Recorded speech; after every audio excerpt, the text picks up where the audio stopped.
चलें जी, it's 9:35 and काफी लोगों ने हमें ज्वाइन भी कर लिया है, which is really good. And if everyone's okay with it, so let's begin. जो हमने अपना एजेंडा सोचा था उसके अंदर, अच्छा उसके अंदर अब हमने सोचा हुआ क्या था। We are going to talk about सबसे पहले the Pakistan stock exchange. Now we first need to realize कि स्टॉक एक्सचेंज है क्या चीज। अब होता क्या है कि जी लेट सपोज ये मुश्तबा हैदर बैठे हैं मेरे साथ। This man has a factory से छोटी सी एक अपनी फैक्ट्री खोली हुई है, उसके अंदर ये ड्रम बना रहे हैं, ठीक है। So these drums are really popular and oil companies जो है वो ये ड्रम्स खरीदते हैं, उसके अंदर क्रूड ऑयल को सेफ वो क्या स्टोर करते हैं और फिर उसके बाद बेचते हैं। So this factory makes a particular number of drums and वो ड्रम्स बन रहे हैं, सारा कुछ अच्छा जा रहा है, the company is doing really well, इनको बड़ा मजा आ रहा है। और उसके सोल ओनर ये मुश्तबा खुद ही हैं। तो इवेंचुअली होता क्या है कि एक बहुत बड़ी कंपनी आती है, वो जी ओजीडीसी आता है और वो माड़ी गैस भी आ जाता है इनके पास और पीपीएल भी आ जाता है और वो इनको एकदम से ना they give him massive order, ठीक है। Now this man has a massive orders of making drums but his capacity cannot meet the demand. Let's suppose वो कहता है कि यार मैं दिन में सिर्फ 10 ड्रम बना सकता हूँ, बट उसकी अब दिमाग उसको ऑर्डर ऐसा आ गया है, he needs to make 100 drums per day. So what's he going to do? इसने अपनी फैक्ट्री को एक्सपैंड करना है। इसने क्या करना है, मुश्तबा भाई क्या चाहेंगे, ही वुड वांट कि इनकी फैक्ट्री के अंदर नई मशीनें लगें ताकि दिन में 10 ड्रम के बजाय 100 ड्रम बना सके और उस ऑर्डर को फुलफिल कर सके। Now in order to get that machine, Mushtaba needs investment. Investment के लिए वो क्या करते हैं, या तो हम जो लोग बैठे हैं उनको कहते हैं यार इतने मुझे पैसे दें यार, तो मैं ना ये मशीन लूंगा और उसमें से मैं इतना रिटर्न तुम लोगों को दूंगा। तो मेरे जैसा एक बंदा होता है, वो कहता है यार सिर्फ मुझे वन टाइम रिटर्न नहीं चाहिए, एक काम करो मैं तुम्हें इतने पैसे देता हूँ, मुझे अपनी कंपनी के अंदर से इतना हिस्सा मेरा हो जाएगा, ठीक है। Then you and I we will be partners and I will help you out, ये वो फलाना टुमकाना, मैं जी 50% में कंपनी तुम्हारी खरीद रहा हूँ। तो जी कंपनी की वैल्यूएशन हुई, सारा कुछ हुआ, पता चला जी करोड़ रुपए की मशीन आनी है, ऑर्डर इतने का है, कर कुर के कंपनी की नेटवर्क हमने निकाल ली, लेट सपोज 50 करोड़ रुपए। तो जी 25 करोड़ मैंने दिए मुश्तबा को, 50% में कंपनी का ओनर बन गया। And now since I am 50% owner, I have a say in the company as well. हम दोनों मिल के वो बैरल्स जो है ना वो बनाना, ड्रम बनाना शुरू हो गया। Alternatively what Mushtaba could have done, Mushtaba instead of giving up control, and हो सकता है उसको 25 करोड़ की जरूरत ना हो, उसको भी सिर्फ 10 करोड़ रुपए चाहिए थे, उसको 1 करोड़ रुपए चाहिए था।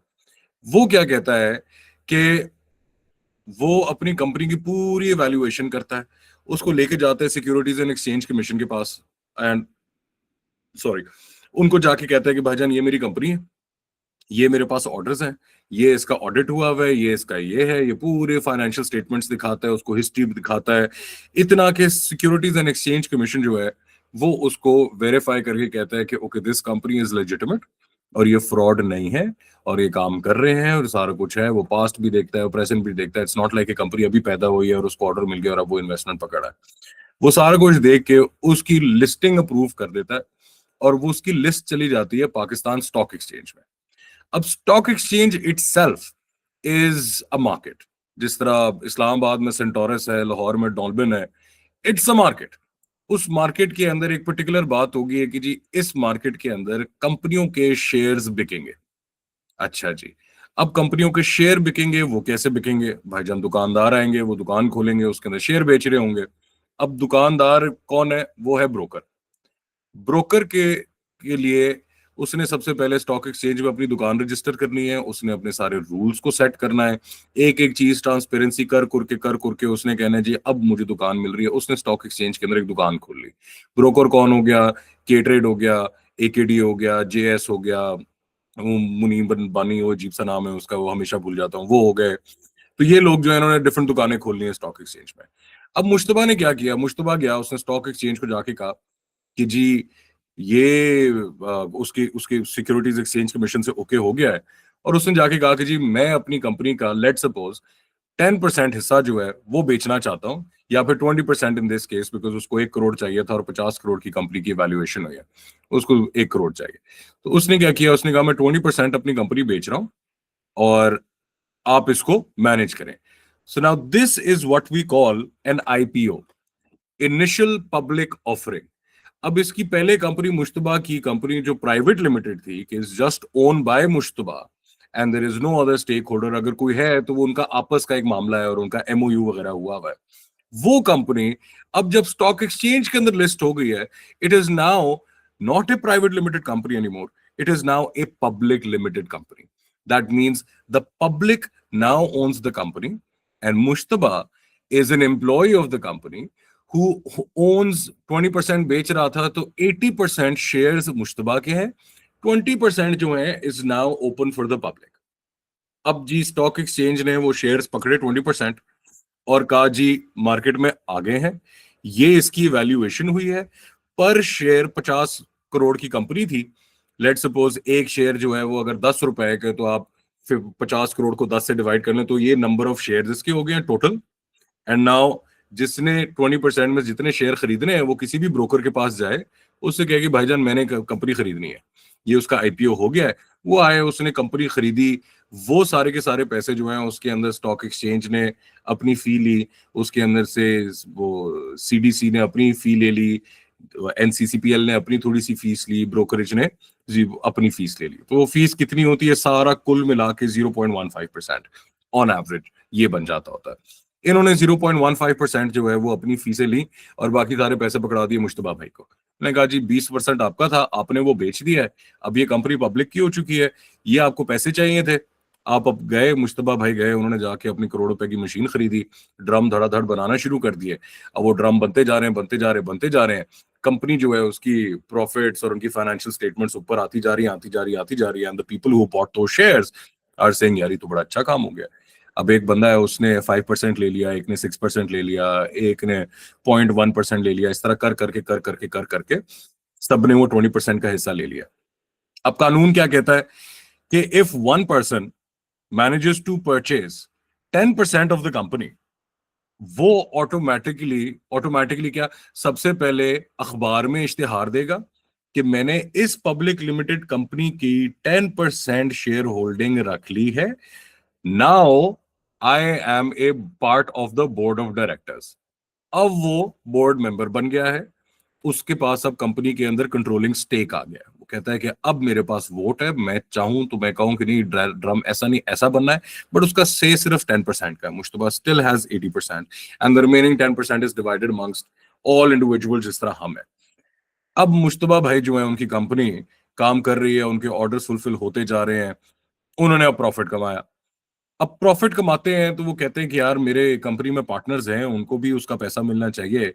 तो वो क्या करते हैं, वो कहते हैं कि अच्छा लेट सपोज हमने एक्स अमाउंट ऑफ प्रॉफिट इस साल में किया था और हमें चाहिए कंपनी को मेंटेन करने के लिए we have to reinvest, तो हम 0.5x जो है ना वो कंपनी में डाल देंगे एंड 0.5x जो है वो हम एज डिविडेंड दे देंगे. अब डिविडेंड क्या है, dividend is the profit share. वो किस तरह कैलकुलेट हो रहा है, उन्होंने आराम से पकड़ा, उन्होंने देखा ये कंपनी की इनकम है divided by number of shares का पर शेयर, वो ये हमने डिविडेंड पे पैसे देने divided by number of shares, उन्होंने कहा पर शेयर इतने पैसे हर बंदे को दे दो. सो इफ हैदर भाई हैड 100 शेयर्स एंड पर शेयर डिविडेंड मिल रहा था लेट सपोज 10 रुपीज, तो मुश्तबा भाई को 1000 रुपए मिल गए, ये उनका डिविडेंड आ गया. अब दूसरा क्या हो रहा है जी, मैं और इमाद भाई देखते हैं कि यार ये हैदर जो है वो उसने मुश्तबा की कंपनी खरीदी है एंड वो तो बड़ी अच्छी चल रही है. तो मैं हैदर के पास जाता हूँ, यार हैदर मुझे भी चाहिए, उसके पास तो थे अच्छे खासे शेयर थे. तो मैंने कहा यार हैदर मुझे भी थोड़े से शेयर चाहिए यार, क्या सीन है. तो हैदर कहता है यार मैंने तो 10 रुपए के लिए थे, लेकिन अब चूंकि कंपनी की परफॉर्मेंस बहुत अच्छी होगी है तो इसकी कीमत होगी अब 15 रुपए. Now I am paying 15 rupees to Heather and I'm buying shares from him as in 15 rupees per share and I'm buying shares from him. अब मुझे भी उसी डिविडेंड की लालच है, सारा कुछ है. तो this is literally the Pakistan stock exchange. Companies will list there shares, shares के अगेंस्ट हम वैल्यूज देखेंगे, उनकी इवैल्यूएट करेंगे, फंडामेंटल एनालिसिस करेंगे, टेक्निकल एनालिसिस करेंगे, हम देखेंगे कि जी कंपनी कितनी अच्छी परफॉर्म कर रही है, नहीं कर रही है, उनका सीईओ कौन है, वो किस डायरेक्शन के अंदर जाना चाह रही है, उनके फाइनेंशियल्स कैसे चल रहे हैं. फॉर एग्जांपल आप ऑयल एंड गैस का देखते हैं तो आप देखते हैं कि जी इंटरनेशनल ऑयल प्राइसेस ऊपर जा रही हैं कि नीचे जा रही हैं, पाकिस्तान के अंदर अगर कोई ऑयल कंपनी है तो उसकी क्या ऑयल रिप्लेसमेंट सही चल रही है कि नहीं चल रही है, फील्ड्स मैच्योर तो नहीं हो रही हैं। ये तो नहीं होगा कि मैं ओजीडीसी खरीदूं तो ओजीडीसी के पास तेल ही निकालने के लिए खत्म हो जाए, उनकी फील्ड सारी खत्म ना हो जाए। ये सारा कुछ हम देख रहे होंगे और उस हिसाब से हम जाके कंपनी खरीद लेंगे। अब जब कंपनी खरीदेंगे तो ऑफकोर्स इट्स लाइक आपने एक प्लॉट खरीदा है, प्लॉट की फाइल आपके पास आ गई है। अब उस फाइल के पीछे कोई कहता है नहीं यार ये वाली मुझे चाहिए, ये वाला मुझे चाहिए, एंड देन उस हिसाब से जितनी डिमांड उसकी बढ़ती रहेगी उस हिसाब से आपकी कीमत ऊपर जाती रहेगी। इफ एवरीवन सेलिंग तो उसकी कीमत नीचे आ जाएगी, because everyone is selling and nobody is buying, तो कीमत उसकी नीचे आना शुरू हो जाएगी। Now that entirely depends on news, it depends upon speculations, it depends upon company ने क्या सोचा हुआ है, क्या करेंगे क्या नहीं करेंगे, उस हिसाब से ही चलना शुरू हो जाएगा। अब आप जब बात करते हैं स्टॉक एक्सचेंज की तो इसके अंदर दो तीन और चीजें भी आएंगी। इसके अंदर सबसे पहले जो आप एक चीज आपको पता चलेगी वो है सेंट्रल डिपॉजिटरी कंपनी। ये हुकूमत पाकिस्तान की कंपनी है, सीडीसी इसको कहते हैं। CDC in other words is, अगर हम इंजीनियरिंग के हिसाब से देखें ना, वो आपका पटवारी है। मैंने अपने ब्रोकर के थ्रू स्टॉक खरीदे, लेट सपोज ओजीडीसी के ही मैंने स्टॉक खरीद लिए, एंड मेरे ब्रोकर ने उसी वक्त ही स्टॉक एक्सचेंज के ऊपर ऑर्डर डाल दिया कि Akbar Mahmood wants to buy इतने स्टॉक्स एट दिस प्राइस। मुश्तबा had OGDC and he was selling stocks at that price, और हम उसी प्राइस के ऊपर थे। स्टॉक एक्सचेंज ने उसी वक्त ही ऑटोमेटिकली वो डील कर दी हमारी, मेरे पैसे चले गए मुश्तबा के पास, मुश्तबा के स्टॉक आ गए मेरे पास। सीडीसी का काम क्या है? सीडीसी ने इस ट्रांजैक्शन को नोट करना है। वो इसको नोट करेगा और कहेगा कि indeed this transaction has been fulfilled and these stocks now belong to Akbar Mahmood, they do not belong to Mushtaba Haider anymore. अब जब भी डिविडेंड आना होगा या अगली ट्रांजैक्शन करनी होगी, वो सीडीसी के थ्रू जाएगी, वो चेक करेगा अपने डेटाबेस के अंदर, हाँ जी यही है, और उसके बाद आगे वो उस हिसाब से ट्रांजैक्शन कर देगा। सो द कस्टडी, जिसके पास पूरा डाटा है कि कौन किसके स्टॉक्स, किसके शेयर्स कौन ओन करता है, वो हुकूमत पाकिस्तान के पास है। That is not with your broker, that is not with the stock exchange. The stock exchange is just a market. The CDC, they will keep the record. They are the custodian of the record. That means nobody on this planet can steal your stocks until and unless they have access to your brokerage account. उनके पास आपका password भी है, आपकी pin भी है, तब जाके वो कुछ ना कुछ कर पाएंगे। ठीक है, अच्छा, अब I would like to share my screen. तो आप लोगों ने मुझे बताना है कि आप लोगों को नजर आ रही है कि नहीं। सो द फर्स्ट थिंग, आप खोलेंगे जी पाकिस्तान स्टॉक एक्सचेंज। ये जी सबसे पहले वो ये बात ही बताता है, caution against online investments and trading scams. बहुत लोग बैठे हुए हैं, वो आपसे आपका पैसा लेना चाहते हैं, वो पैसा लेते हैं, वो कहते हैं हाँ जी डबल शाह वाली हरकत करते हो, लेके भाग जाते हैं। स्टॉक एक्सचेंज सेफ क्यों है? इस बिकॉज के स्टॉक एक्सचेंज को हुकूमत चला रही है, और स्टॉक एक्सचेंज के अंदर जितना भी काम हो रहा है उसको कोई तीसरा बंदा आके इन्फिल्ट्रेट नहीं कर सकता। अगर कोई ब्रोकर भी होता है तो ब्रोकर्स की भी बहुत हैवी कंप्लायंस होती है। So when you open up the stock exchange, आपको ये डेटा पोर्टल मिलेगा। अब डेटा पोर्टल के ऊपर आप जैसे ही आते हैं तो सबसे पहले यहाँ पे आपको क्या चीज नजर आई जी? ये लिखा हुआ है KC 100। So KC 100 is an index. Index क्या होता है? जिस तरह अब ये वाला इंडेक्स जो है, ये पाकिस्तान की टॉप 100 कंपनीज की एक बास्केट बनी हुई है, जिसके अंदर उनकी वेटेड एवरेजेस है, उनके स्टॉक्स, उनका मार्केट कैप, वो सारा कुछ मिला के उसकी एक एवरेज बन के उसकी फिर एक पॉइंट रेटिंग बना दी उन्होंने। और वो जी हम जब सुनते हैं कि जी इतने पॉइंट ऊपर चला गया, ये इतने पॉइंट नीचे आ गया, उसके अंदर होता क्या है कि जी वो कुछ कंपनीज जो हैं वो अच्छा परफॉर्म करती हैं, उनकी शेयर्स की डिमांड बढ़ती है। जब शेयर्स की डिमांड बढ़ती है तो वो इंडेक्स को ऊपर खींचना शुरू कर देती हैं। So when you look at the index, आप देखते हो और आप कहते हो कि यार when it's going up, that means कि मेरे मुल्क के अंदर कोई बेहतरी आ रही है, industry is doing well, businesses are doing well. तो आज के दिन के अंदर अगर आप देखेंगे, साथ एक ग्राफ आया हुआ है, वन डे ग्राफ है। सुबह 9:30 बजे मार्केट खुलती है, 3:30 बजे मार्केट बंद होती है। अब इसमें हुआ क्या जी? मार्केट खुली 9:30 है, 169,382.08 पॉइंट्स के ऊपर, और साथ ये आपको वॉल्यूम भी एक नजर आ रहा होगा, 1.5 मिलियन, 1.59। तो जब मार्केट खुली थी तो उस टाइम पे केएससी 100 इंडेक्स के अंदर जितनी कंपनीज थी उनके 1.59 मिलियन शेयर्स ट्रेड हो रहे थे। फिर उसके जी नीचे आना शुरू हुआ, इसका मतलब है पीपल वर टेकिंग प्रॉफिट, वो अपने शेयर्स बेच रहे थे। फिर ये ऊपर आना शुरू हुआ कि चूंकि वो कंपनीज के शेयर बिक रहे थे, प्राइसेस थोड़ी थोड़ी नीचे आ रही थी, तो people started buying as well. क्या गैप आया है। तो ये ना पूरे दिन के अंदर माइनर फ्लक्चुएशंस होती रहती है, होती रहती है, होती रहती है, होती रहती है। But what we need to be certain of, जिसको हम देख के कहते हैं कि यार अच्छी चीजें अच्छी चल रही हैं, हम देखते हैं यार एक महीने में क्या हुआ। एक महीने में हम देख रहे हैं कि जी market was at 161 points and market at the end of that month वो 169,000 पॉइंट्स। दैट मींस के मार्केट इज ग्रोइंग। हम 6 मंथ्स पे देखते हैं, हमें फिर वो राइजिंग ट्रेंड आता है। वाईटीडी, वाईटीडी इज आज की डेट, और एक साल पहले यही जो डेट थी तब क्या था, तब भी हम देखते हैं मार्केट ट्रेंड अप ऊपर जा रहा है। 1 ईयर, 3 ईयर, 5 ईयर। ना 5 ईयर को जब आप देखते हैं ना, that's when you get a very clear indication of what's happening कि जी क्या हालात थे हमारी मार्केट के, और अब मार्केट के हालात किस डायरेक्शन में जा रहे हैं। When you start following the stock market, a lot of things about the political scenario will get clear. बहुत सारी चीजों का आपको पता चलेगा कि जी ग्लोबल ट्रेड के क्या इम्पैक्ट्स हैं पाकिस्तान के अंदर। Lot of things you'll find out कि यार एक छोटी सी खबर अमेरिका में होती है तो उसका पाकिस्तान को क्या इम्पैक्ट होता है, चाइना में होती है उसका पाकिस्तान को क्या इम्पैक्ट होता है। सो इधर से आपको पता चलता है कि गेम बहुत बड़ी है। अच्छा जी, अब वो कहता है, यहां पे हम आते हैं, यहां पे वो कहता है एक हाई और उसके साथ एक लो। आज के दिन में मार्केट का हाईएस्ट पॉइंट जो था ओवरऑल के एसी 100 इंडेक्स का, वो 169,601.03 था, and the lowest point that it hit was 168,880.21। Overall 433.9 million shares की ट्रेडिंग हुई है आज इन दोज 100 कंपनीज। एक साल में KSE 100 index has grown in this, एक पूरे साल के अंदर, by 54.09%। And year to year change जो हुआ है वो 47.19% का हुआ है।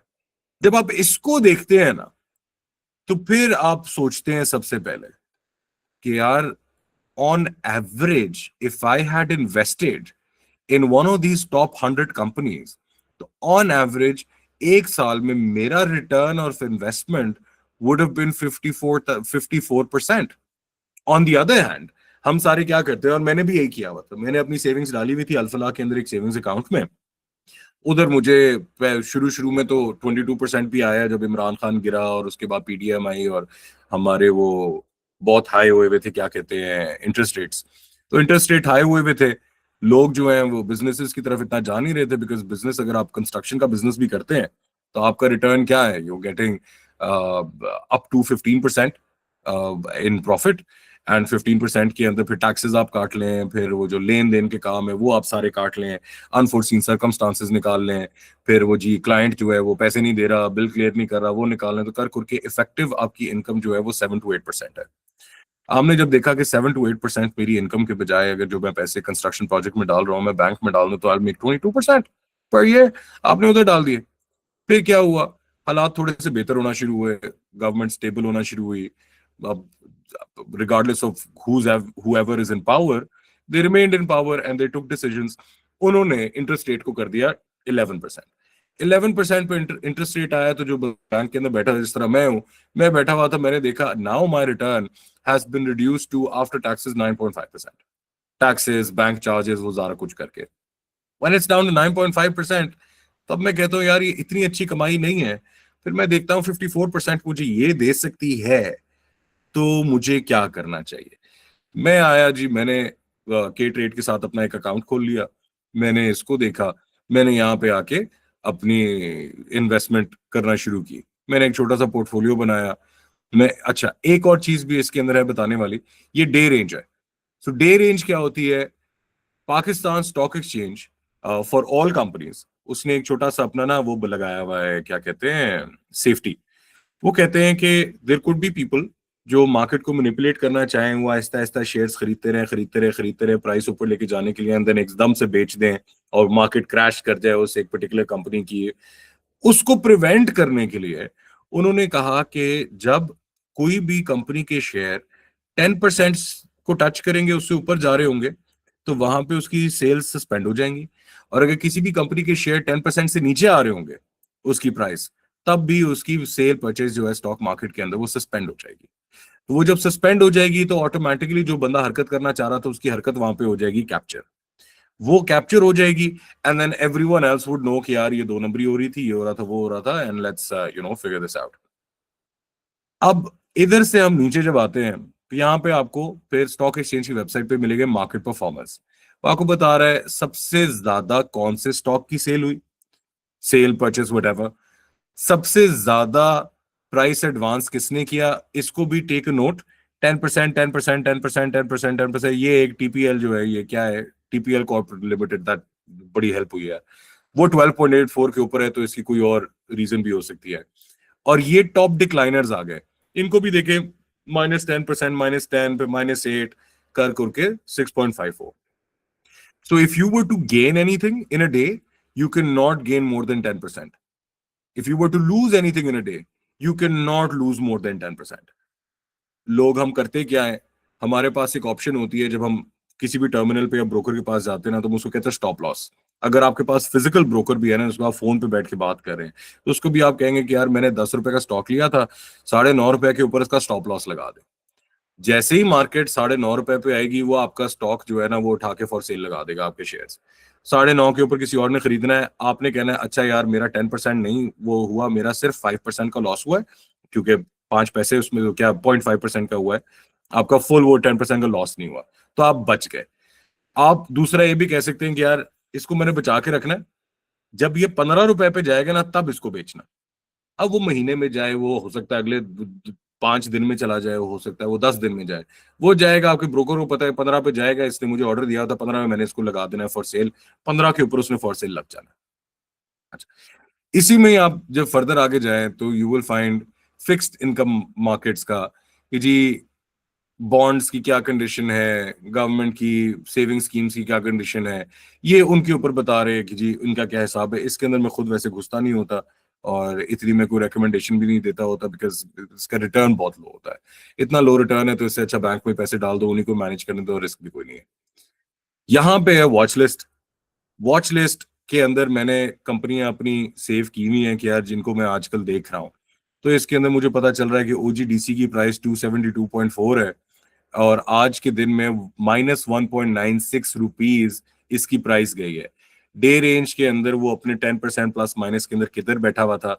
सर्किट ब्रेकर्स है कि ये अगर 10% से ऊपर नीचे भी जाता है तो किस प्राइस के ऊपर आके इसको इन्होंने सस्पेंड कर देना था कि इसके ऊपर कोई सेल नहीं होनी। ठीक है, ये सारी बातें आ गई। यहाँ पे मार्केट वॉच है, you can go through all the indexes, या फिर आप इधर से पकड़ के कहें कि जी मैंने देख रही है सीमेंट कंपनीज क्या कर रही हैं, तो सीमेंट कंपनी एमएलसीएफ 105 रुपए पे लोएस्ट था, ऊपर 106 पे हुआ, 111 तक गया, और आज के दिन में इसकी प्राइस के अंदर 4.95 रुपीज का इंक्रीज हुआ। That is a 4.67% gain in profit. So if anyone had bought it in the morning at the lowest and had sold it at the closing time, तो उसकी प्राइस आज, उसकी नेटवर्थ जो है ऑफ दैट पर्टिकुलर स्टॉक, वो 4.67 rupees बढ़ गई। तो ये इसके अंदर एक बड़ी मजेदार चीज है। हम फर्दर क्या करते हैं, let's just open, let's suppose FFC खोल लेते हैं। अब मैं एक कंपनी को स्पेसिफिक देखना चाहता हूं, एफएफसी की मैं खोलता हूं तो उसी तरह जिस तरह के सी 100 इंडेक्स के पूरा ग्राफ आया हुआ था, उसी तरह एफएफसी का भी अब आ गया। एफएफसी का आया, उसमें ओपन हाई लो, कितना वॉल्यूम ट्रेड हुआ। अच्छा, ये वॉल्यूम ट्रेड होना भी बड़ी इंपॉर्टेंट चीज है, it's very important. You could go and purchase a company जिसकी लोग ट्रेडिंग ही ना ज्यादा करना चाहते हो। आपने स्टॉक लिया 10 रुपए का, काफी अरसे बाद वो 1000 का हो गया, अब आप उसको बेचना चाह रहे हैं तो खरीदने वाला कोई नहीं बैठा। So you have to keep an eye कि यार मैं जिस भी कंपनी के अंदर इन्वेस्ट कर रहा हूँ, क्या उसकी ट्रेडिंग कॉमनली होती है कि नहीं होती है। अगर होती है तो फिर तो it's a very good purchase. अगर नहीं होती है तो फिर ये वही बात है कि आपने ऐसी गाड़ी खरीदी है जो मार्केट में कोई खरीदना ही नहीं चाहता, उसके पार्ट्स वगैरह नहीं मिलते हैं, and now you are waiting कि उसकी प्राइस ऊपर जाएगी तो मैं बेचूंगा। अब प्राइस ऊपर चली गई बट नोबडी इज बाइंग, कि यार नहीं यार मैं करोला ले लूंगा, मैं हवल ले लूंगा, मैं ये एक्स वाई जी रैंडम गाड़ी नहीं लेना चाह रहा जो पूरे मुल्क के अंदर दो है और उसके पुर्जे ही नहीं मिलते। तो ये देखना जरूरी है। अब यहाँ पे जब आप आते हैं तो इधर आप देखें 1 year चेंज इसका 68.4. If you had invested in FFC, तो एक साल में आपकी स्टॉक की प्राइस 68.4% ऊपर गई है. That is the return on investment in 1 year for investing in FFC. फिर आप थोड़ा सा इधर आए, यहां पे आपको नजर आ रहा है पीई रेशो. अच्छा, पीई रेशो समझाने से पहले मैं आपको दिखाऊंगा, we are going to go नीचे. अच्छा, यहाँ पे भी आप देखें जी, ओजीडीसी, ये एफएफसी का सीईओ कौन है जी? जहांगीर पराचा है. Chairperson is Anwar Haider. Company secretary, वो सारा कुछ आपको मिलेगा. एड्रेस क्या है, किधर किधर रजिस्टर्ड है, एवरीथिंग. यहाँ पे आपको पता चल रहा है जी, ये एक चीज लिखी हुई है, इसको कहते हैं मार्केट कैप. मार्केट कैप क्या है कि जी total number of shares multiplied by the price of the share. ये जो इधर ये है 5.589, इन दोनों का मल्टीप्लाई करें नंबर ऑफ शेयर्स, आपको पता चल जाती है कि 100% शेयर्स की कीमत क्या है. Now that for this company, ये आगे बिलियंस में है, तो ये 834 बिलियन है. ठीक है. This is the net worth of the entire company, जिसके अंदर से वो कहते हैं कि जी 1.4 बिलियन शेयर्स इसके टोटल हैं. 853 million is the free float. Free float क्या है? ये वो शेयर्स हैं जो स्टॉक एक्सचेंज के अंदर लिस्टेड है, विच आगे फर्दर परसेंटेज में भी इसने दिया. वो कह रहे हैं 60% of the company is available for purchase. तो 40% जो है वो एफएफसी ने नहीं बेचा, 60% बेच दिया है. एफएफसी जो है वो पब्लिक हो चुका है. हम फर्दर नीचे आएंगे तो अनाउंसमेंट्स आ गई. अनाउंसमेंट्स के अंदर जी फाइनेंशियल रिजल्ट्स जी, क्वार्टरली रिपोर्ट आ गई इसकी. मैं इसको व्यू करना चाहूँ, पूरी फाइनेंशियल इनकी रिपोर्ट आ जाएगी एक क्वार्टर की कि जी कितने पैसे कमाए, क्या किया क्या नहीं किया. स्क्रीन शायद रुकी हुई है वहां दे पे दिया. लेट्स मेन बी पे. ओपन द पीडीएफ यहां से. ये वाला, हाँ, ये वाला टैब अब आप लोगों को नजर आ जाना चाहिए. अब यहाँ पे स्टॉक एक्सचेंज की वेबसाइट के ऊपर एफएफसी की कंप्लीट फाइनेंशियल थर्ड क्वार्टर की पूरी रिपोर्ट है. इसके ऊपर बड़ा बड़ा लिखा हुआ भी है कि अभी इसकी ऑडिट नहीं हुआ. अब आपने ज्यादा इसमें नहीं देखना. व्हेन वी गो डाउन, हम जाएंगे जाएंगे जाएंगे और हम ढूंढेंगे इनकी फाइनेंशियल स्टेटमेंट्स. इधर से आपको पता चला उनके एसेट्स क्या है, प्लांट प्रॉपर्टी इक्विपमेंट उसकी वर्थ क्या है, इनटैंजिबल एसेट्स की वर्थ क्या है, इन्वेस्टमेंट्स इन्होंने क्या की हुई है, लोन्स इन्होंने क्या लिए हुए हैं, कितने लॉन्ग टर्म डिपॉजिट्स और प्रीपेमेंट्स हो चुकी हैं. You will find everything. Main इसके अंदर देखने वाली क्या चीज है जो आपको अदरवाइज भी पता चल जाती है नीचे जाके, उधर से ही वो पूरा देखने की जरूरत नहीं पड़ती कि जी इन्होंने total comprehensive income for the period इनकी क्या थी. फिर आप फर्दर इसको अगर स्कैन करें, मुझे ये वाली रिपोर्ट इसकी बड़ी औखी है यार, ओजीडीसी की बहुत अच्छी होती है, तो इसको गौर से देखें तो यू विल फाइंड आउट कि इनका नेट प्रॉफिट क्या था, इनके टैक्सेस के बाद प्रॉफिट्स क्या थे. ये सारा कुछ देख देख के आप यू कैन डिटर्मिन कि यार कंपनी ठीक चल रही है कि नहीं चल रही है. On the other hand, stock exchange में आप और क्या कर सकते हैं? आप इधर आते हैं फाइनेंशियल्स के ऊपर. फाइनेंशियल्स पे आते हैं, यहाँ पे आपको बताते हैं इन्होंने कितने की सेल्स की हैं. ये बिलियंस में है नंबर, तो ये 3 जीरो और लगने हैं इसके आगे. इनका प्रॉफिट आफ्टर टैक्सेशन 2024 का क्या था, एंड ईपीएस क्या था. Now EPS is a financial term, और ये बड़ी इंपॉर्टेंट टर्म है. This means earnings per share, how much profit the company makes for every single share. तो इसका मतलब क्या है? The higher the EPS, the more profitable the company is. If the EPS is low, इसका मतलब है उनका प्रॉफिट मार्जिन बहुत कम है, वो प्रॉफिट्स बहुत कम कमा रही है. अगर नेगेटिव है तो इसका मतलब है वो लॉस में जा रही है. सो this is just how much profit the company makes for every single share. ये आ गया. फर्दर हम नीचे आते हैं, ग्रॉस प्रॉफिट मार्जिन, कि जी इनका प्रॉफिट मार्जिन क्या है. 2024 के अंदर 34.05 था, 23 के अंदर 40% था. अच्छा था, ये थोड़ा सा कम हो गया है. Net profit margin taxes excess निकाल के 17.33%. That's a very good profit margin. EPS growth कितनी हुई है पिछले साल से लेके इस साल तक? 95%. Okay, the company is still very profitable. अच्छा, ये हमने देख लिया. उसके बाद हम आ गए इधर ऊपर PE ratio.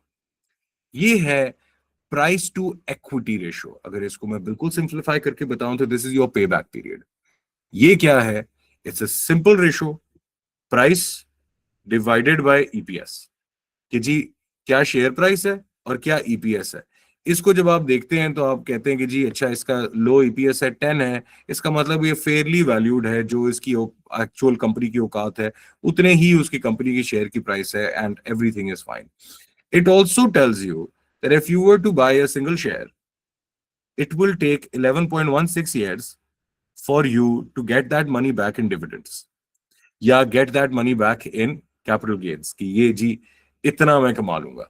So how many years of current earnings it takes to earn back your investment? ठीक हो गया कि जी मैंने, लेट सपोज मैंने सड़क पर टोल प्लाजा लगाया है, तो मैं ब्रेक इवन कब करूंगा? टोल प्लाजा और सड़क की कीमत मेरी कब पूरी होगी और उसके बाद मेरा प्रॉफिट आना शुरू होगा। तो ये एक वो इंडिकेटर भी होता है, बट हम उसको उस हिसाब से नहीं लेते हैं।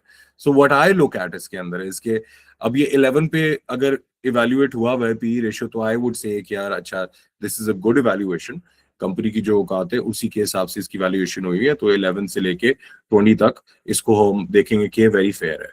अगर ये 10 से नीचे है, तो 10 से नीचे मैं देखना शुरू करूंगा कि यार कंपनी अंडर वैल्यू हुई है।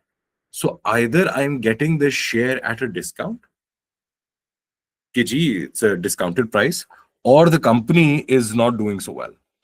अगर वो 20 से ऊपर चली जाती है, वैसे तो मैं 15 पे भी यही कहता होता हूँ, लेकिन फाइनेंशियल जो मेरे से बेहतर जीनियसेस बैठे हैं वो 20 कहते हैं।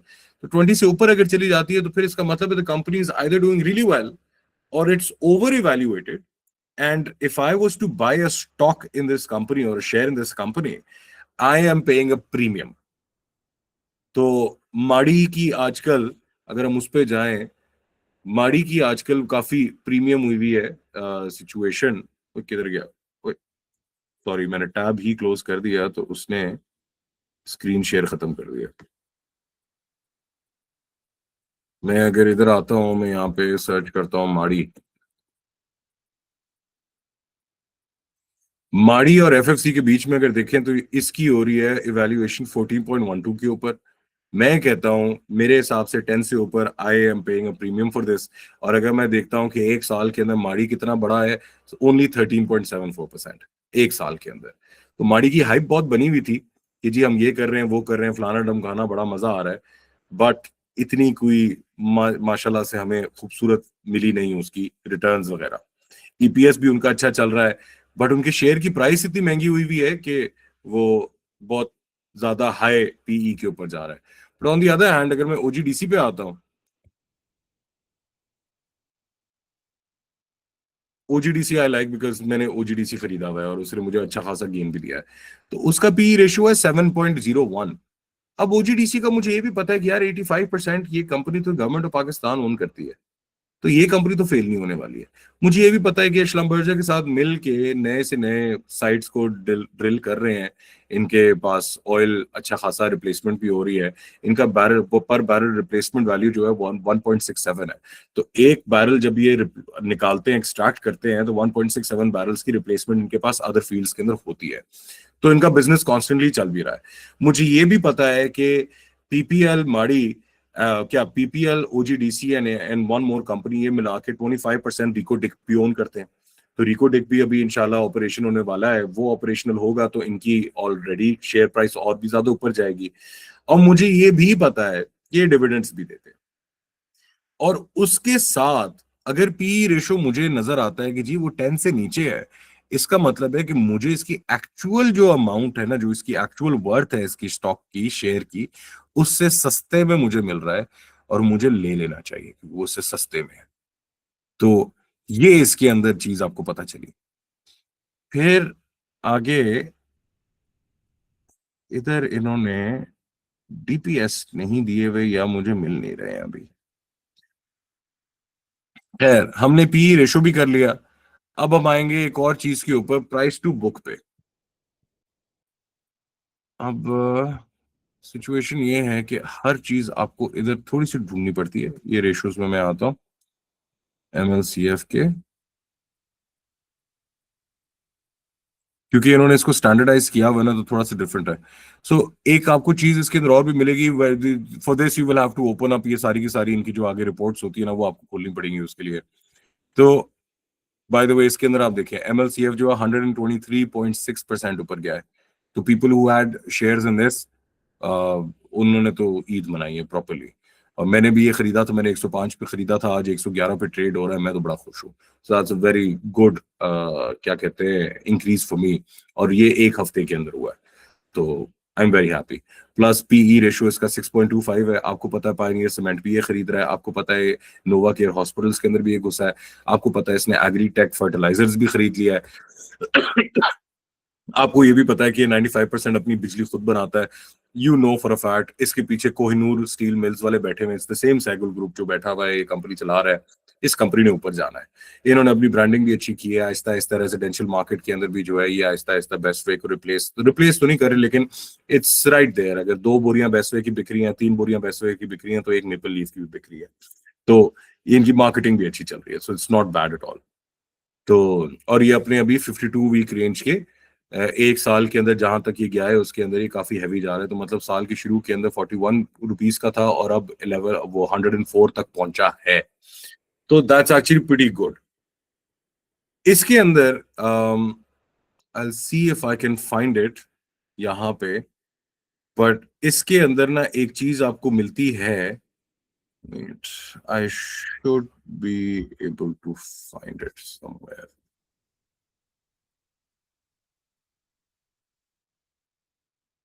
वेट।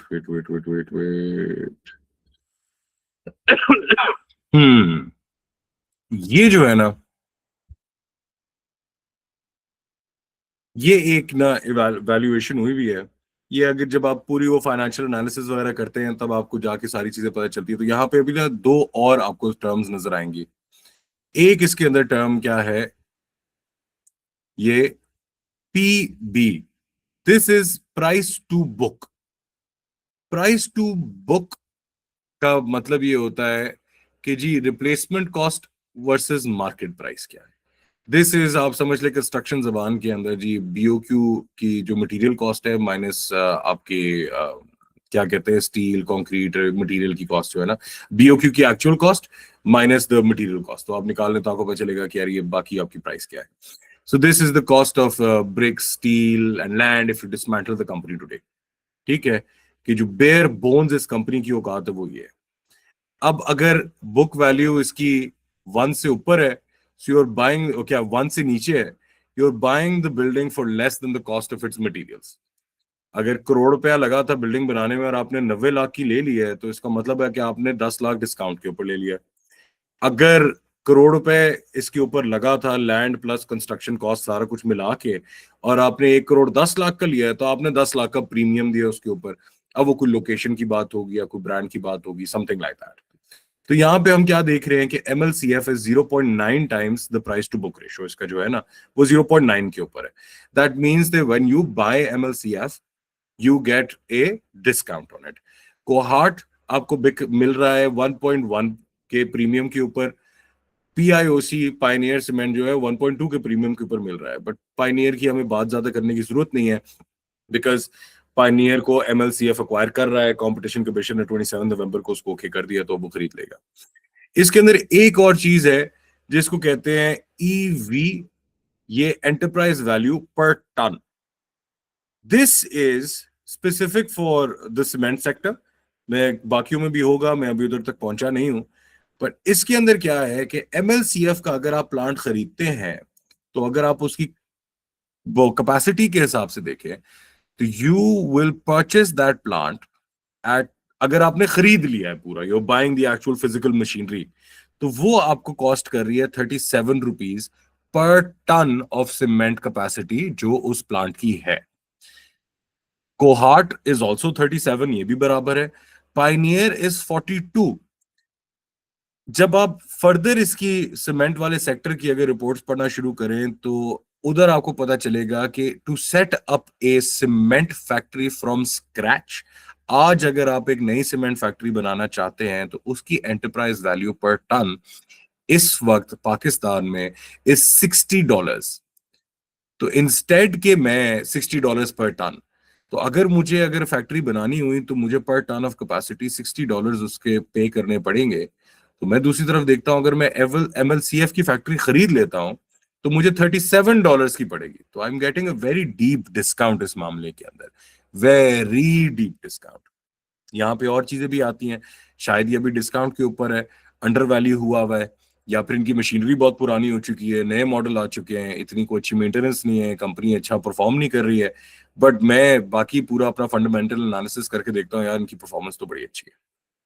तो अच्छा, इसके अंदर फर्दर हम एक और जगह जाते हैं। हाँ, हम अगर ये फर्टिलाइजर्स की एक इसके ऊपर बनी हुई है। अब हम फर्टिलाइजर्स की अगर बात करें तो एफएफसी 550 के ऊपर चल रहा था, इनका पी रेशियो जो है वो 8.5 है, एंग्रो जो है वो आपका 9.2 पे बैठा है, फातिमा जो है 7 पे है। इसका मतलब है फातिमा जो है सबसे सस्ता मिल रहा है प्राइस टू इक्विटी, आपका एंग्रो जो है वो सबसे महंगा है, एफएफसी जरा बीच के अंदर बैठा हुआ है एक जगह के ऊपर। प्राइस टू बुक रेशियो उसकी 1.8 है, आपको पैसा तो देना पड़ रहा है 1 से ऊपर है, so you are paying a premium. But अगर आप एंग्रो पे जाते हैं तो you are paying a much higher premium. मतलब इसकी वैल्यूएशन इस वक्त जो मार्केट में ट्रेड हो रहा है वो औकात से बढ़ के हो रहा है। फातिमा जो है वो भी आपको प्रीमियम पे मिल रहा है, बट वो फिर भी आपको बहुत ज्यादा डिस्काउंट पे मिल रहा है। बट फर्क क्या है कि एफएफसी इज गिविंग यू ये है dividend yield, an 8% dividend yield. Dividend yield क्या है? आप समझ लें आपने घर खरीदा है, आपने उसको रेंट पे दे दिया है, और उसकी वो जो मंथली रेंटल आ रहा है वो आपका यील्ड है। तो जी कितने परसेंट रिटर्न आपको एज डिविडेंड मिल रहा है as opposed to the amount of money that you put in buying the stocks. तो मैंने अगर लेट सपोज मैंने 1 करोड़ के स्टॉक्स खरीदे, तो मुझे एवरी डिविडेंड साइकिल 8% उसका रिटर्न अप्रोक्सीमेटली आएगा। ठीक हो गया। इसके अंदर वो ये भी एक चीज आपको देते हैं, ये तो डिविडेंड यील्ड चल रही थी। यहां पे आए तो ये एफएफसी का ये ग्राफ बना हुआ है ईपीएस पर, ये आगे प्रोजेक्शन भी आ रही है, और उसके साथ ये जो लाइन जा रही है डीपीएस है। So DPS is not dividend yield percentage नहीं है, this is dividend per share. आपको जब डिविडेंड मिल रहा होता है तो वो इस हिसाब से नहीं होता कि यार अच्छा इसने करोड़ रुपए के शेयर खरीदे हुए हैं, तो जी वो एक जमाने में करोड़ रुपए के शेयर 100 आ रहे थे, अब जो है वो करोड़ रुपए के 50 आते हैं बिकॉज शेयर महंगा हो गया है। तो वो उस तरह से नहीं। या फिर वो शेयर की प्राइस गिर गई बाद में और आपका कैपिटल जो है वो करोड़ रुपए से 90 लाख के ऊपर आ गया, उससे इस पे कोई इफेक्ट नहीं होता। वो क्या करते हैं, वो देखते हैं कि जी हमारा इतना प्रॉफिट है, इसमें से हम इतना परसेंट जो है डिविडेंड्स में देना चाह रहे हैं, divide that by the total number of shares and dividend per share. आपके पास अगर 100 शेयर थे, तो यहाँ पे अगर 2025 को हम देखें तो दिस इज रफली अराउंड 40 रुपीज। तो आपको 100 into 40 आपको मिल जाएगा। आपके पास 1000 शेयर है, 100 into 1000 आपको मिल जाएगा। आपके पास करोड़ शेयर था, या अगर आपके पास लाख शेयर था, आपको 100 into 40 मिल जाएगा। वो क्या 40 into 1 लाख शेयर मिल जाएगा। ये है डिविडेंड यील्ड। इसके dividend per share, this is an absolute value, it will automatically be multiplied with with the number of shares, and this is going to come directly into your account. आपने compound अगर इसको करना है तो इसका आसान तरीका क्या है? Whenever you get your dividend, instead of putting that money in or cashing it out, just throw it back in the capital. आप उसके और शेयर उठा लेते हैं, डिविडेंड के बजाय आपको शेयर मिल जाते हैं। आपकी without putting in more money आपका कैपिटल जो है वो गेन हो जाता है। अगर कैपिटल गेन होता है, आपके स्टॉक्स भी बढ़ जाते हैं। आपने अगर डिविडेंड यील्ड को देखना होता है तो high dividend yield is about 10 to 15%, a low dividend yield is less than 10%। But dividends देने वाली कंपनियां आपने देखनी होती है। माड़ी के ऊपर अगर हम जाएं, ऑयल एंड गैस की भी इसके अंदर एक स्लाइड है, अगर आप इधर आए तो माड़ी आपको 3.2% दे रहा है, पीओएल आपको 11% दे रहा है, which is really good dividend per year. And इनकी प्राइस भी वैसे अच्छी है, बट दैट डजंट मैटर। आपका पीपीएल जो है वो 5 दे रहा है, ओजीडीसी आपको 6 दे रहा है। इसके अंदर आपकी प्राइस टू बुक भी नॉर्मलाइज है, प्राइस टू इक्विटी जो है वो भी एक अच्छी जगह पे बैठी है, ईपीएस भी ठीक है। अगर हम इसके चार्ट को देखें तो ग्रोथ भी उसके अंदर ईपीएस में नजर आ रही है, और डीपीएस के अंदर भी ग्रोथ नजर आ रही है। आप केएससी 100 इंडेक्स और ओजीडीसी का जो वो है परफॉर्मेंस, उसको आप देखें तो OGDC unfortunately has been underperforming, KSE 100 index को वो बीट नहीं कर पा रहा। लेकिन अगर आप एफएफसी पे आए तो एफएफसी की लाइन केएससी 100 इंडेक्स की लाइन से ऊपर जा रही है उसके वो परसेंटेज ग्रोथ के अंदर। तो FFC is out performing the market. तो जो मार्केट से आपको रिटर्न आना था उससे ज्यादा रिटर्न जो है आपको एफएफसी दे रहा है in capital gains. Same is the case with एमएलसीएफ।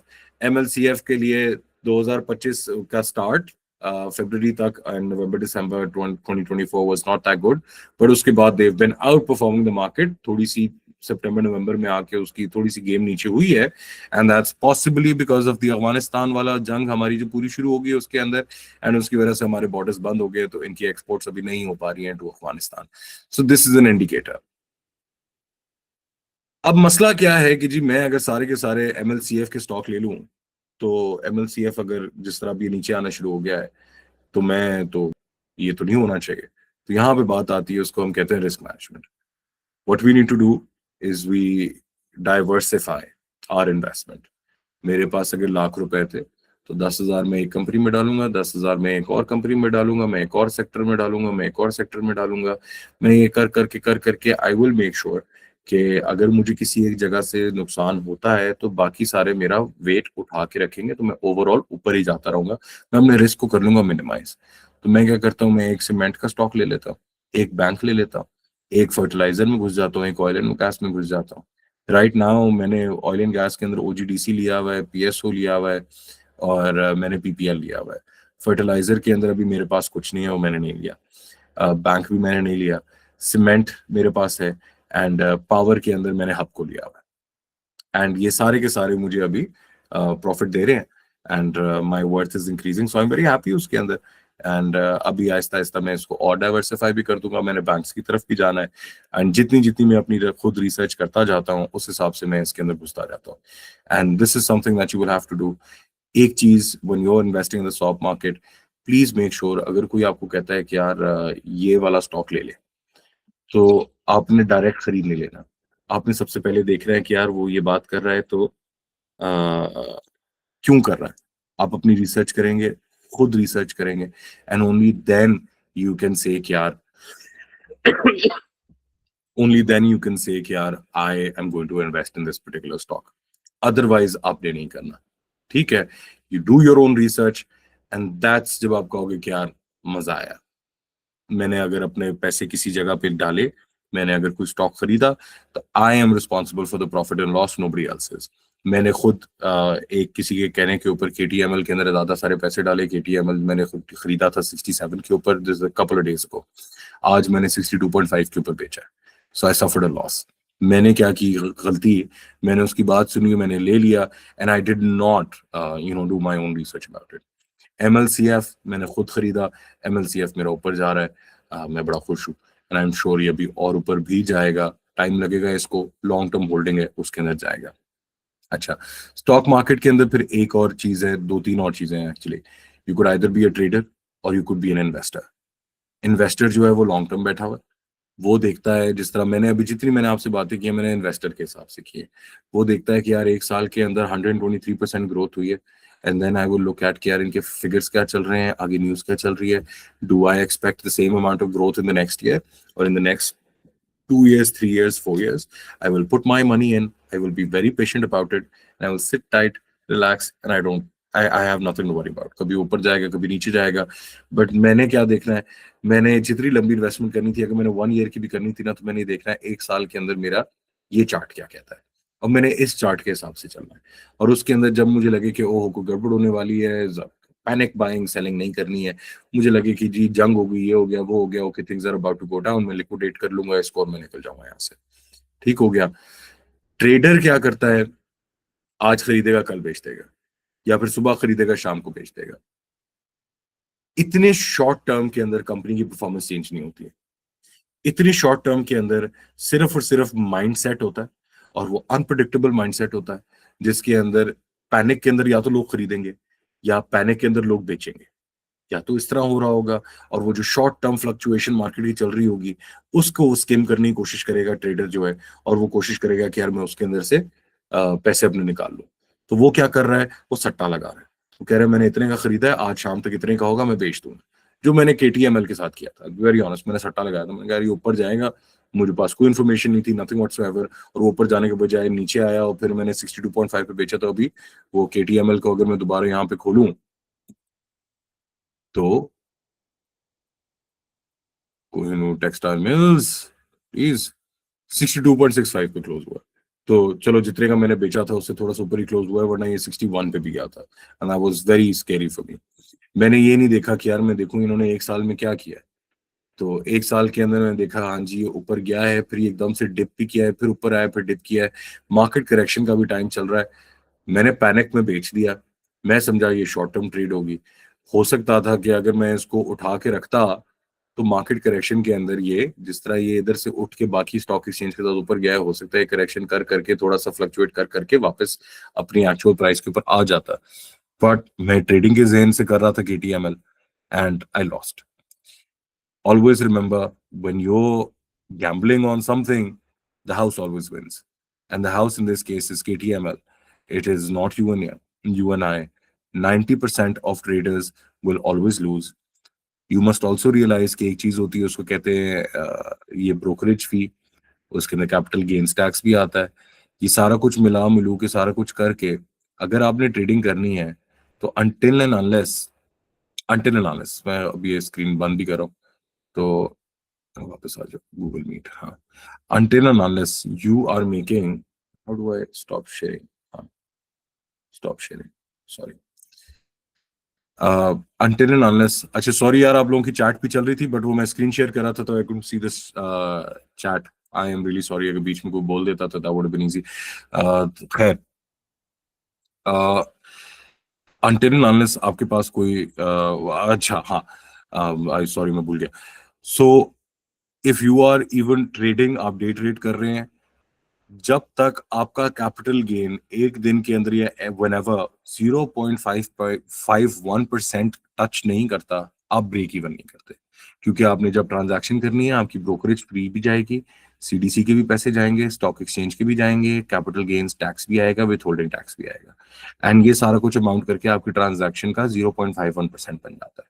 तो 0.51% के ऊपर आपने उसको गौर से देखना है कि जी मैंने इतना कमा लिया है कि मैं उस टैक्स को बर्दाश्त कर सकूं, ये फीस को बर्दाश्त कर सकूं या नहीं। तो if it's below 0.51 then I am sorry, आपने कमाया कुछ भी नहीं है, आपने अपनी कमाई में से उनको दे दिया है और अपनी जेब से भी निकाल के दे दिया है, तो फायदा कोई नहीं है। डे ट्रेड इंफॉर्मेशन के बगैर वाली चीजें करना कोई फायदा नहीं है।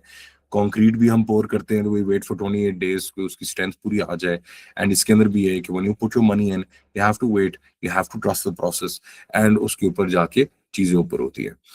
अच्छा जी, मुश्तबा, बेसिकली आप scaling the business through investments by investors and paying them a portion of the profits. Perfect, very well said, बहुत अच्छे तरीके से सम अप किया है।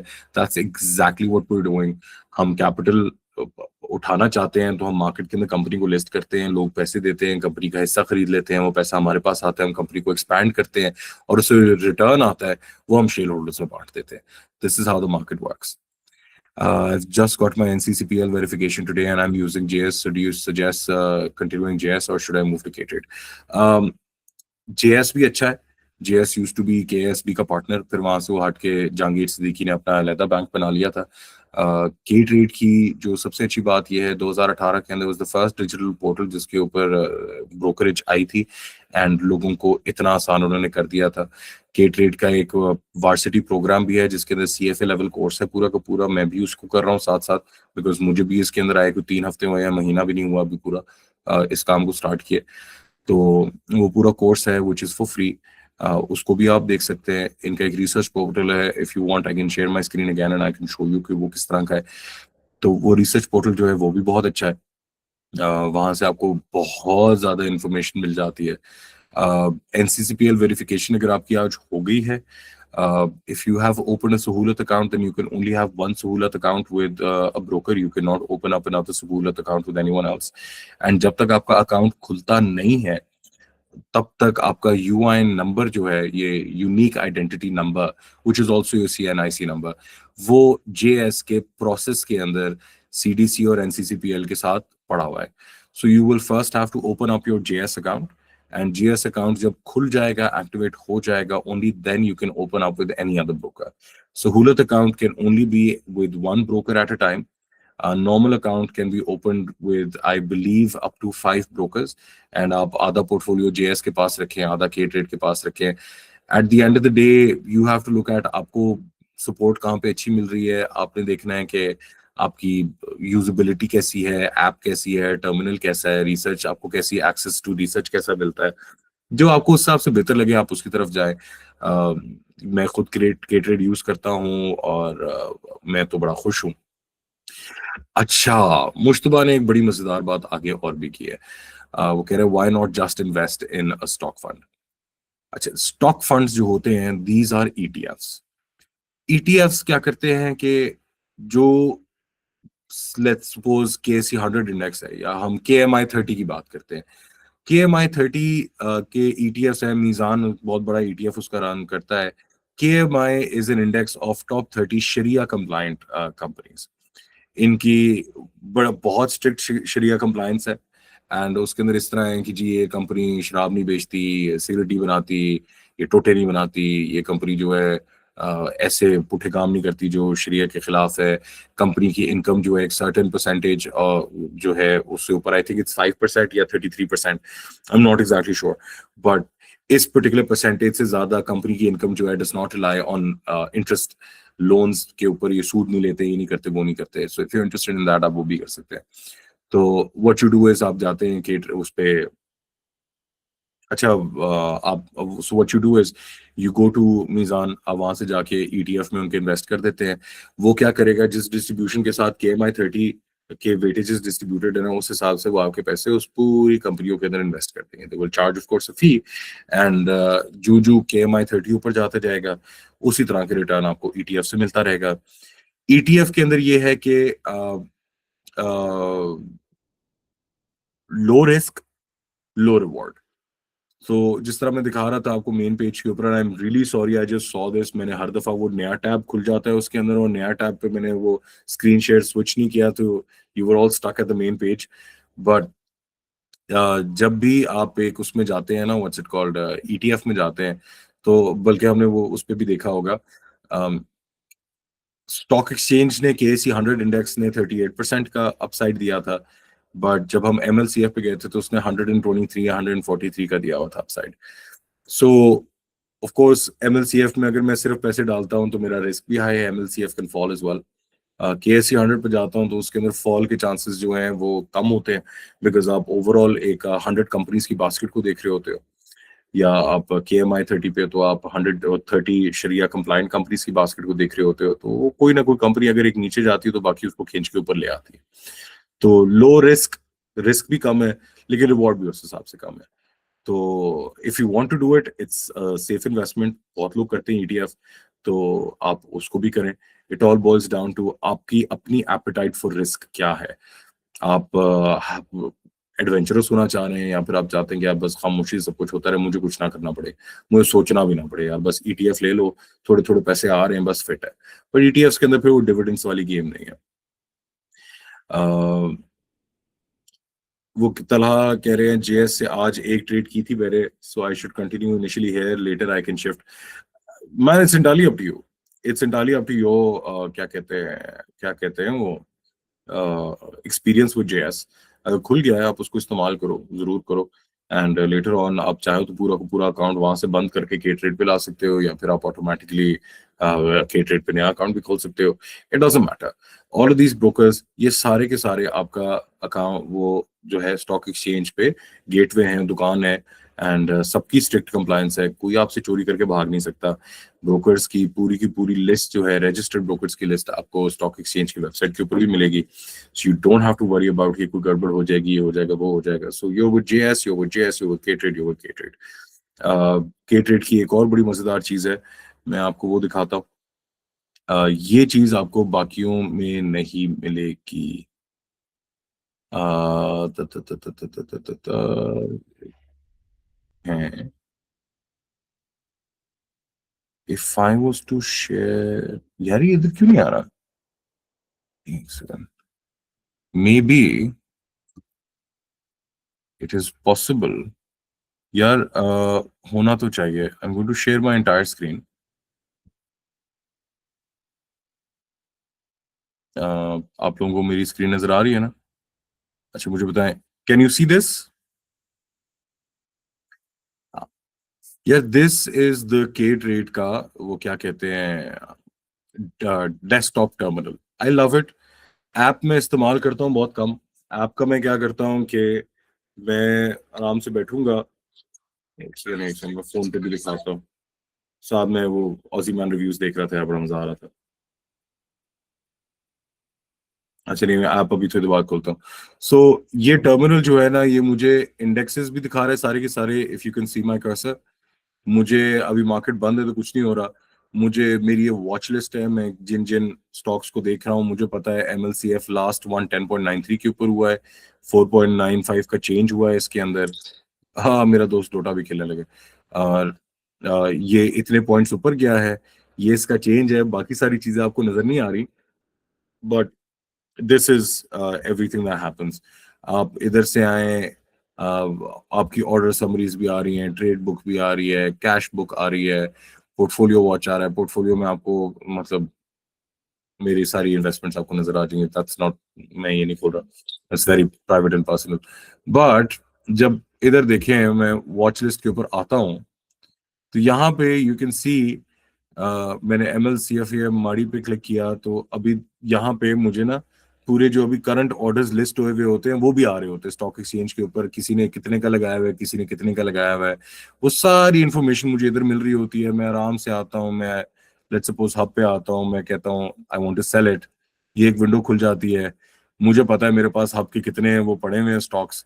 मैं कहता हूँ मैंने एक स्टॉक बेचना है, अभी मार्केट बंद है, वरना ये ऑटोमेटिकली प्राइस, वो स्टॉक की प्राइस फेच कर लेता है जो करंट चल रही होती है। मैं कहता हूँ मैं 250 का बेचना है, मैं इधर सेल पे क्लिक करूंगा और मुझे नोटिफिकेशन आ जाएगी कि जी आपका उसी वक्त ही उसको बेचने का वो ऑर्डर चला गया है।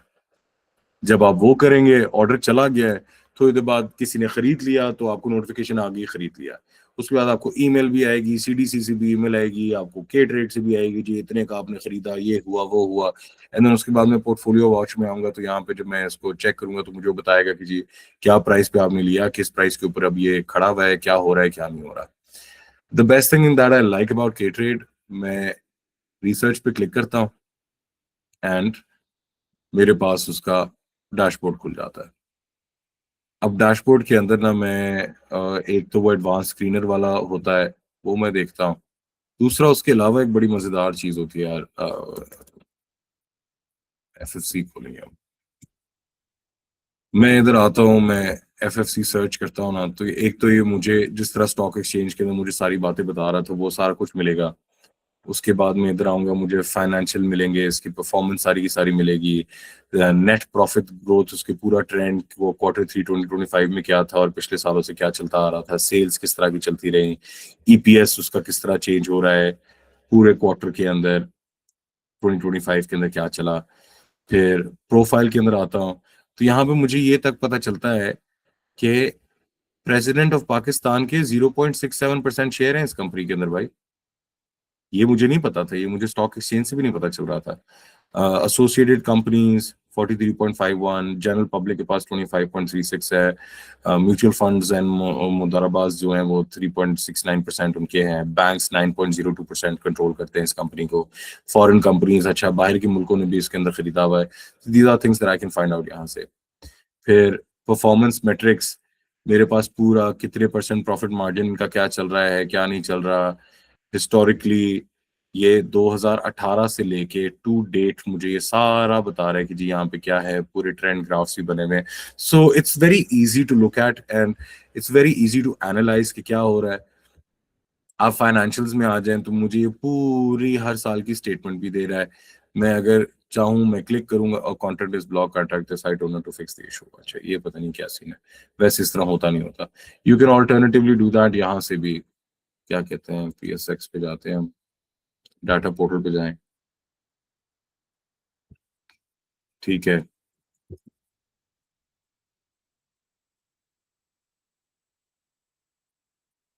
FFC पे आए आप, ये कहाँ गए इसकी फाइनेंशियल्स एंड इसकी, ओ यार अभी खुली थी मैंने फाइनेंशियल रिपोर्ट इसकी यार। हाँ, ये क्वार्टरली फाइनेंशियल इसकी रिपोर्ट मैंने खोली, उसको मैंने ओपन कर दिया and you know what you can easily do, जो बहुत आसान तरीका है। आप इधर आए, हमने को पायलट को कहा जी, को पायलट भी नहीं खोल रहा है, शाबाश। खैर यू कैन जस्ट हाँ, को-पायलट को कहा do a fundamental analysis of this report. I am not a financial guy, ठीक है, and I am not afraid to admit कि मैं एआई का इस्तेमाल करता हूँ। बड़ा मजा आता है, वो पूरी ये रिपोर्ट को पढ़ेगा और पढ़ के मुझे पूरा एनालिसिस दे देगा जी, कोर एक्टिविटी क्या है, मार्केट पोजीशन क्या है, स्ट्रेटेजिक डायरेक्शन क्या है, ऑपरेशनल परफॉर्मेंस उनकी क्या है, डीएपी कितना बन रहा है, मार्केट का अभी ट्रेंड क्या चल रहा है, फाइनेंशियल परफॉर्मेंस वो क्या दे रहे हैं, ईच एंड एवरीथिंग। ये मुझे पूरा का पूरा एनालिसिस करके फ्यूचर आउटलुक उसकी क्या है, हर चीज कर करके मुझे कंक्लूजन भी दे देगा कि यार क्या सीन है क्या नहीं है। जिन लोगों ने पेड वर्जन इनके खरीदे हुए हैं उनको और भी ज्यादा मजा आएगा। It's that simple. सो मजा आता है। आपको खुद अगर नहीं करना, आप इसको कह दें मुझे बता दो यार ये क्या चीज है, वो आपको करके दे देगा। तो खैर, coming back to the data portal, ये सारे फाइनेंशियल्स भी इधर आ रहे हैं, टेक्निकल एनालिसिस भी इधर हुए हैं, क्या हालात है, एफएफसी के रिलेटेड न्यूज क्या है।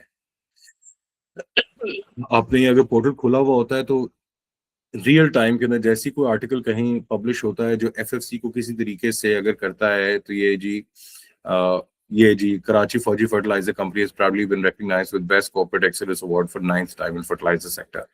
मतलब ये सारी न्यूज भी आपको इधर मिल रही है एक ही जगह पे। इनकी अनाउंसमेंट्स क्या हो रही हैं, फौजी फर्टिलाइजर ने क्या क्या अनाउंसमेंट्स किए हैं वो भी सारी हैं।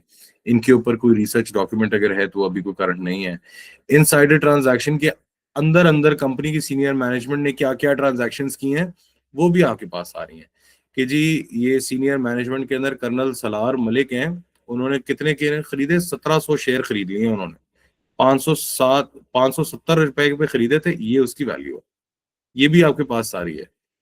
पे आउट जी, ये रिटर्न्स इनके कितने हैं, डिविडेंड यील्ड कितनी आ रही है, each and everything you will find here, and these are things that आप मुझे मुश्तबा आप अपना मुझे एक्सपीरियंस इसके ऊपर बताना। But from what I have heard is के किसी बाकी ये जितने भी हमारे पास बैठे हुए हैं, ये जेएस भी हो गया, एकेडी भी हो गया, ये आपको सिलेक्टेड रिसर्च देते हैं, they do not give you access to everything, and when you want access to research they you have to pay extra for it. तो ये आपको देखना पड़ेगा। अच्छा, आखिरी बात जो है इसके अंदर वो ये है कि if you want to start trading on the stock market, it's very simple.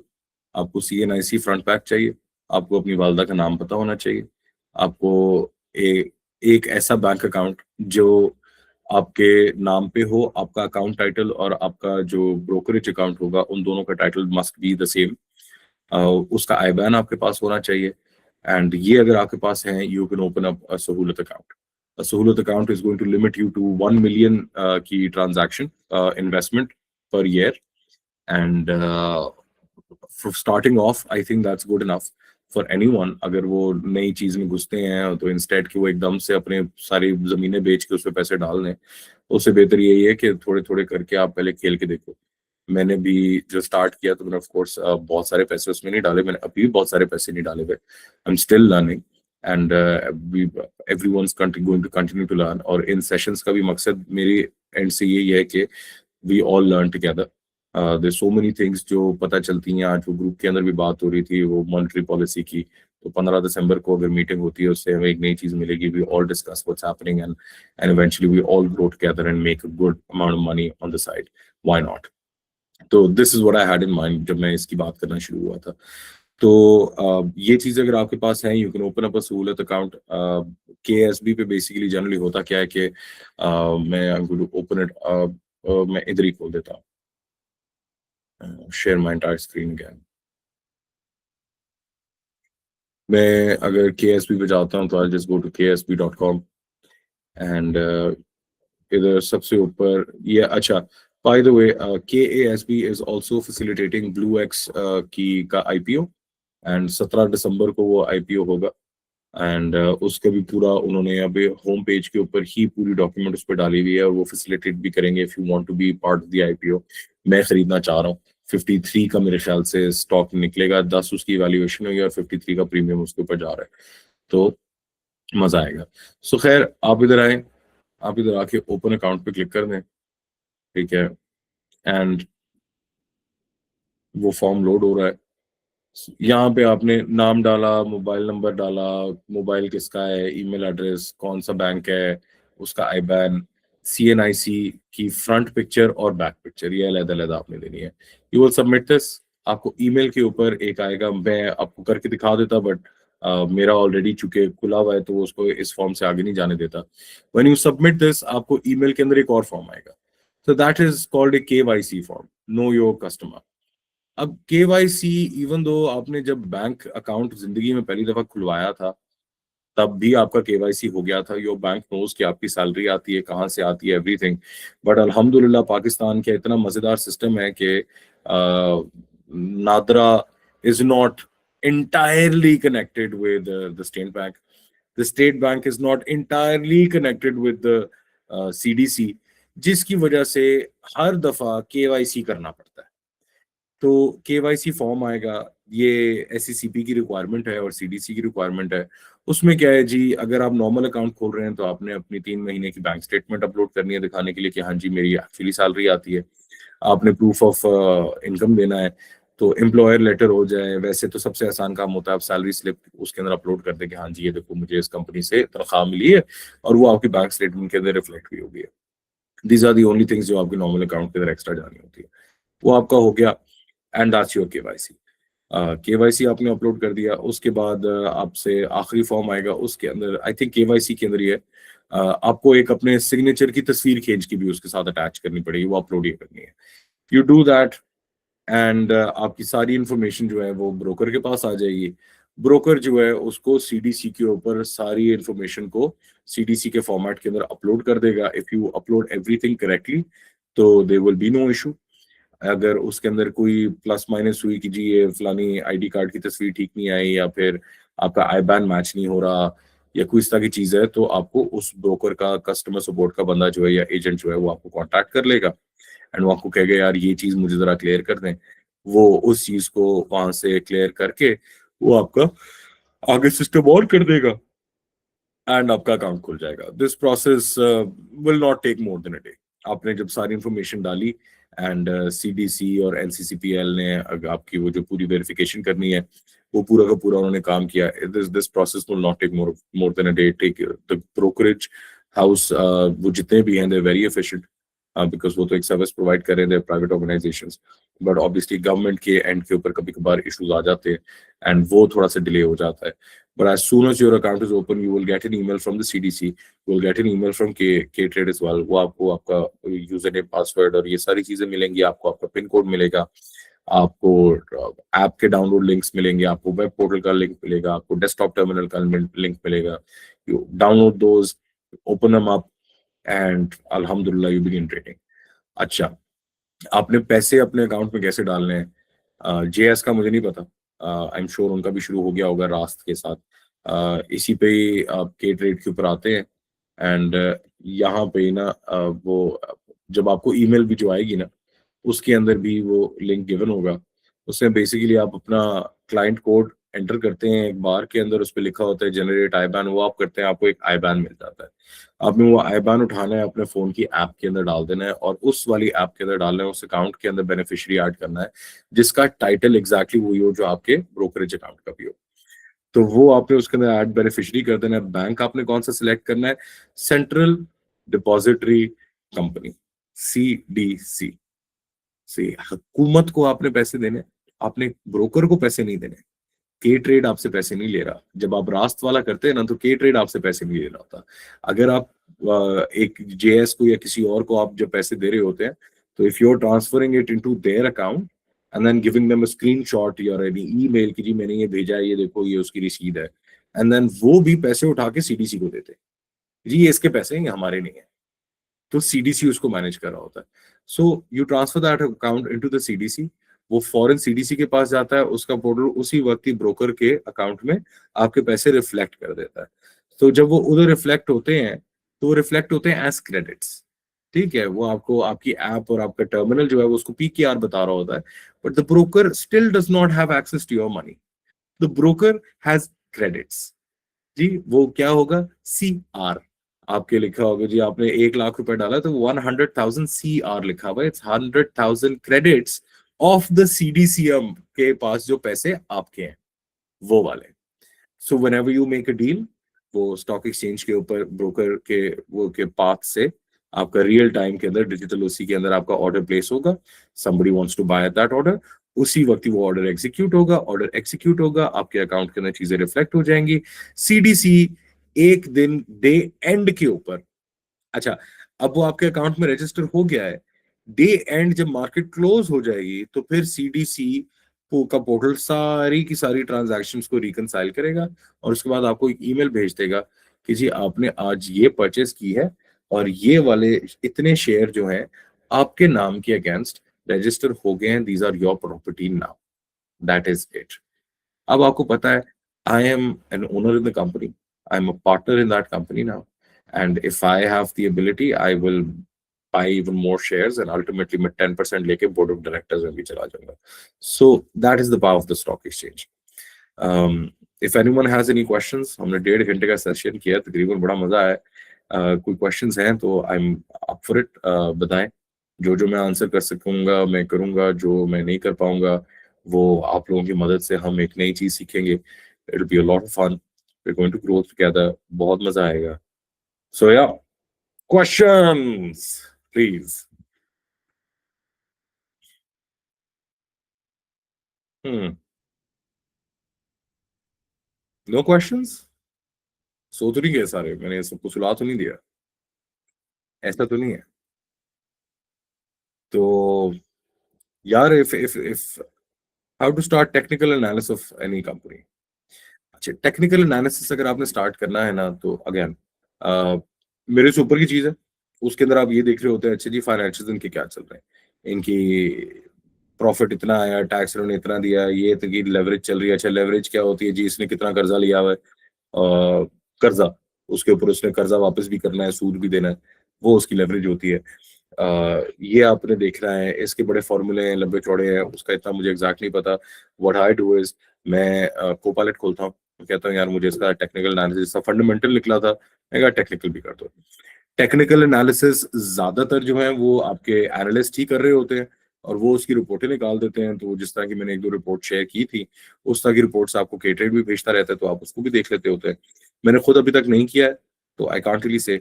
Fundamental analysis जो है वो जरा ज्यादा परफॉर्मेंस को, मुझे मुझे ज्यादा मजा आता है उसको देख के, बिकॉज मैं इतने ज्यादा फाइनेंशियल प्रोजेक्शंस और वो वाले नंबर्स इतने समझता नहीं हूँ जितने मैं इसको फंडामेंटल एनालिसिस के अंदर समझ लेता होता हूँ कि यार अच्छा ये बात हुई, ये बात हुई, ये बात हुई, ये न्यूज चल रही है, ये चल रहा है, तो it's a good enough kicker for me. तो but Talha, I am going to check up on technical analysis, इसके ऊपर I will give you a satisfactory answer. At this time I don't have a good answer for you, at this time मैं chat GPT ही use कर रहा हूँ, but मैं इसको जरा चेक करके ना उसके ऊपर भी एक और हम सेशन इंशाल्लाह कर लेंगे। तो किसी और का कोई सवाल अगर है तो वही बताएं।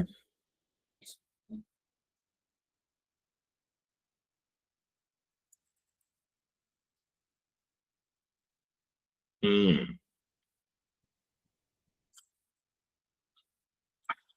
क्रिसमस मग में मेरी कॉफी आ गई है और क्या कावा है, बहुत गर्म है। तो I guess it's almost 11 a.m. as well, 11 p.m. as well. तो अगर nobody has any questions तो छुट्टी करते हैं यार। I hope this session was informative, मजा आया होगा। इसकी रिकॉर्डिंग हमने की है और इंशाल्लाह, थैंक यू तला फॉर द अपलॉज। जी Zohaib, you have raised a hand.